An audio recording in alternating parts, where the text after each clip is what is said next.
হিসেবে আমাদের দায়িত্ব কি?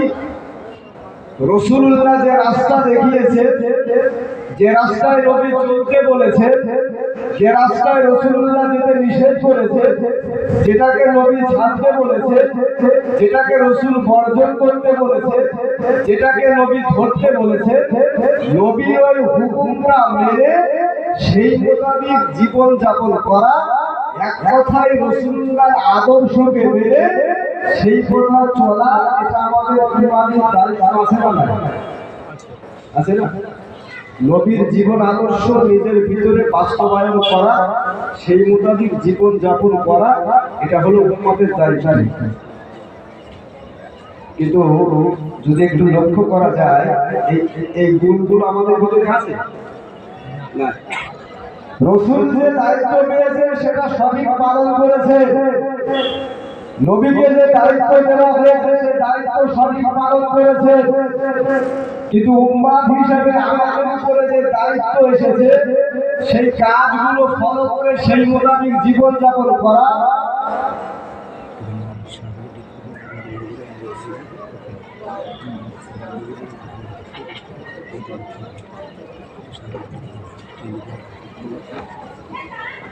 হ্যালো শাহরুখ, তুমি যেখানে থাকো আজকের বাড়ির ওখানে আমি দাঁড়িয়ে আছি, তুমি শিগগির দেখা করো।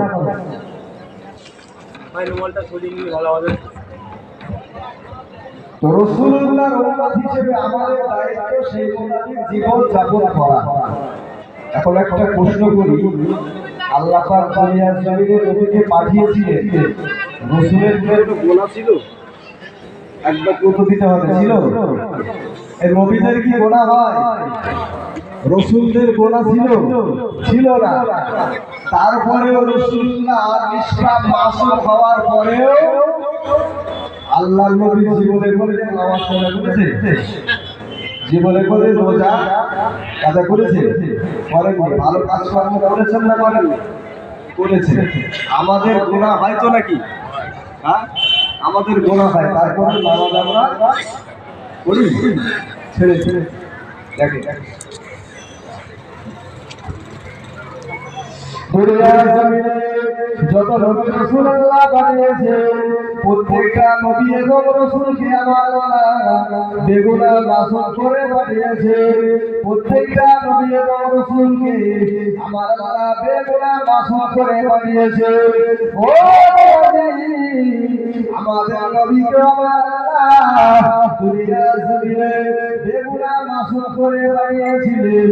আমাদের নবীকে আমার আল্লাহ বেগুনাহ মাসুম করে বানিয়েছিলেন, কিন্তু না না না না না, আল্লাহ নবী বেগুনাহ মাসুম করা সত্ত্বেও, আল্লাহ নবীকে বেগুনাহ মাসুম করা সত্ত্বেও আল্লাহ নবী রাতে বেলা বসে বসে বসে বসে বসে বসে গয়, আল্লাহ নবী দাঁড়িয়ে দাঁড়িয়ে দাঁড়িয়ে দাঁড়িয়ে রাসূলুল্লাহ আমার এমন নামাজ আদায় করতেন, আল্লাহ নবী এমন নামাজ পড়তেন, রাসূলুল্লাহর কাদা মোবারক দুটো ফুলে ফেটে রস বেরিয়ে যেত। আল্লাহ নবীকে বেগুনাহ মাসুম করে আল্লাহ পাঠিয়েছে, তারপরেও রাসূল এত নামাজ আদায় করেছে, এত নামাজ তিনি পড়তেন। অনেক সময় দেখা যেত রাসূলের কদম মোবারক ফুলে গিয়েছে, ফেটে গিয়েছে। আর এই কদম মোবারক ফোলা বা ফেটে যাওয়া, এটা কি 5 ওয়াক্ত নামাজ পড়লে হয়? আমরা 5 ওয়াক্ত নামাজ কম বেশি পড়ি নাকি? 5 ওয়াক্ত নামাজ পড়লে যে পা ফোলা হবে, পা ফলবে? বলেন, দীর্ঘক্ষণ যদি কোনো ব্যক্তি দাঁড়িয়ে নামাজ আদায় করে তাহলে পা ফলাটা কি স্বাভাবিক? আল্লাহ নবী সাহাবীদের কাছে বলেছিলেন, ইয়া রাসূলুল্লাহ, ইয়া হাবিবাল্লাহ, আল্লাহ আপনাকে দুনিয়ার জমিনে বেগুনাহ মাসুম করে বানিয়ে দিয়েছেন, আল্লাহ আপনাকে নিষ্পাপ করেছেন, আল্লাহ আপনাকে বেগুনাহ করেছেন, আল্লাহ আপনাকে মাসুম করেছেন, হুজুর আপনি এত নামাজ কেন পড়েন? ইয়া রাসূলুল্লাহ, ইয়া হাবিবাল্লাহ, হুজুর আপনার যে কাদা মোবারক দুটো ফেটে রসালি বেরিয়ে যায়, হুজুর আমরা সহ্য করতে পারি না। আল্লাহ নবী বলেছিলেন ও আল্লাহ আমাকে নবী বানিয়েছে, আল্লাহ আমাকে রাসূল বানিয়েছে, আল্লাহ আমাকে এত ইজ্জতের হকদার করলেন, আমি রাসূলুল্লাহ সে আল্লাহ শুকরিয়া আদায়ের জন্য আল্লাহ পাকের নাম শুকরগুজার বান্দাদের তদভুক্ত হয়ে হাসরের ময়দানে উঠব না।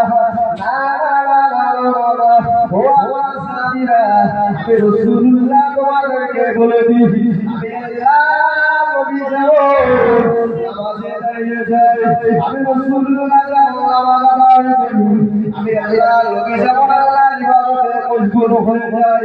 ও সাহাবীরা, আমি রাসূলুল্লাহ বলে দিলাম তোমরাও ঠিক তেমনই ভাবে ইবাদত তেলাওয়াতে মশগুল হয়ে যাও। তাকবীর তো নারায়ে তাকবীর, আওয়াজ দিয়ে বলে নারায়ে তাকবীর। সিলসিলায়ে হক মুজাদ্দিদুজ জামান, সিলসিলায়ে হক ফুরফুরা শরীফ, নারায়ে তাকবীর। আল্লাহ নবী কত সুন্দর কথা আমি রাসূল যেমন নামাজে দাঁড়িয়ে যাই, আমি নবী যেমন ইবাদত করি, তোমরাও ঠিক তেমন আল্লাহর ইবাদত তেলাওয়াতে মশগুল হও।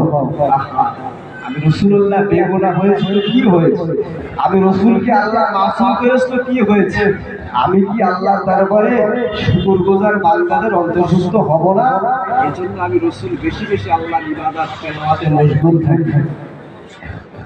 যে রাসূলকে আল্লাহ বেগুনাহ মাসুম করেছে, তার জীবন চরিত্র, তার বৈশিষ্ট্য যদি এমন হয়ে থাকে, আজকে তারা উম্মত হিসাবে আমার আপনার ভিতরে সেই গুণটা আসার প্রয়োজন ছিল না, নিঃসন্দেহে দরকার ছিল।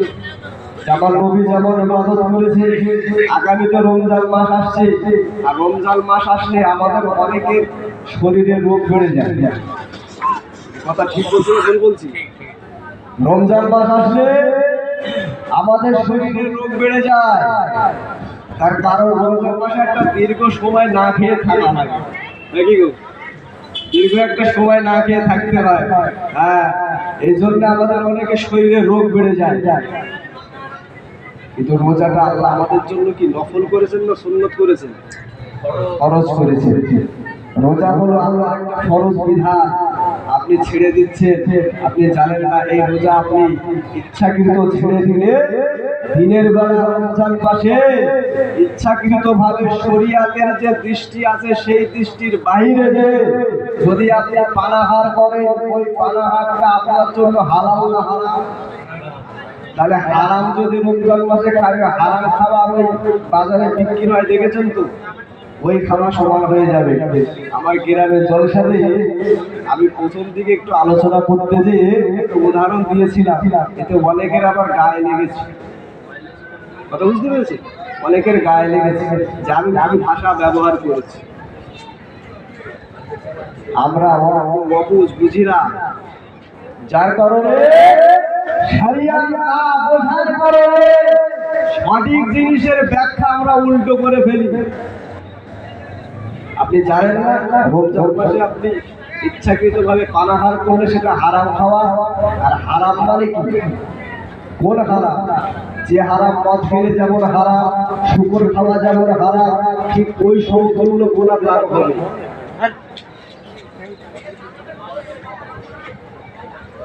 আজকে বর্তমান সময়ে আমাদের যে পরিস্থিতি, বর্তমান সময়ে আমাদের যে পরিকাঠামো, এই পরিস্থিতিতে আজ থেকে 50 বছর 70 বছর আগে একটু পিছিয়ে যায়।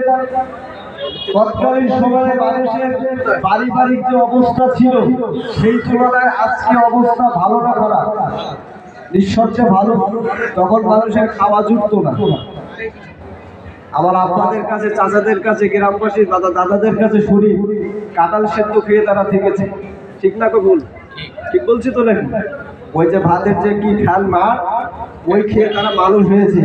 সেই তুলনায় বর্তমানে আমাদের পরিস্থিতি এতটা পরিবর্তন যে আমরা একবারের জায়গায় সারাদিন যদি হিসেব করা হয় 10 বার করে খাওয়া হয়ে যায়।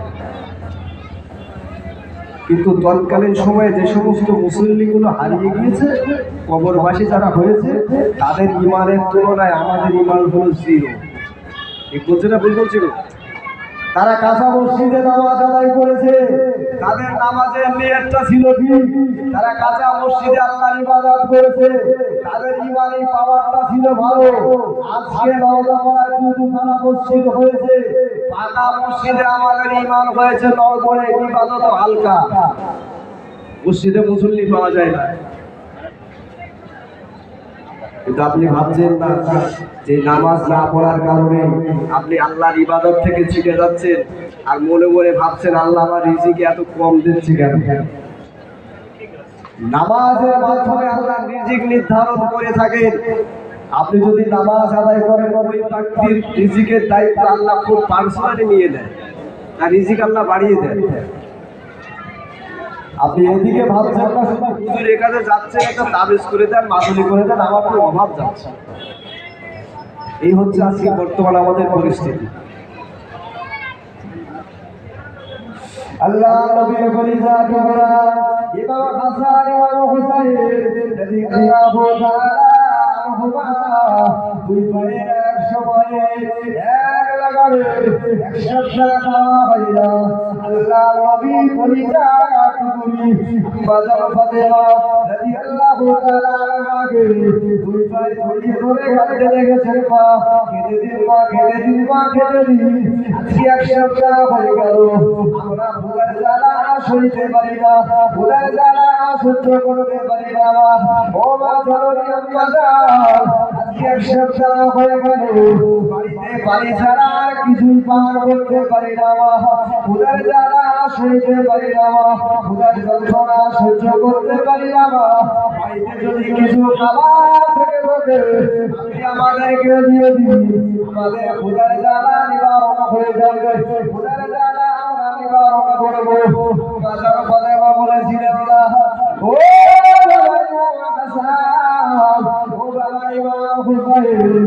তোমাদের আম্মা জান, তোমাদের মুখে দেওয়া বাড়িতে পানি ছাড়া আর কিছুই নাই। তবে যদি বড্ড ক্ষুধা লেগে থাকে, যাও চলে যাও মদিনার মসজিদে নববী শরীফে, তোমাদের কালো জান গরিবাদের মাল বন্টন করছে, ওই লাইনে কাতারে গিয়ে দাঁড়িয়ে যাও। তোমাদের কালো জান যদি কিছু মাল দেয়, তোমাদের ক্ষুধার জ্বালা নিবারণ হয়ে যাবে, তোমরা ক্ষুধার জ্বালা থেকে নিবারণ হয়ে যাবে। আল্লাহ নবী কলিজা টুকরা হাসান ইমাম হুসাইন রাদিয়াল্লাহু আনহুমা দুই ভাই কাঁদতে কাঁদতে কাঁদতে কাঁদতে ছুটে ছুটে ছুটে ছুটে ছুটে ছুটে মদিনার মসজিদে নববী শরীফে আল্লাহ নবী করিমাদের মা বন্ধন করছিলেন। ও আল্লাহ নবী কলিজা টুকরা ইমাম হাসান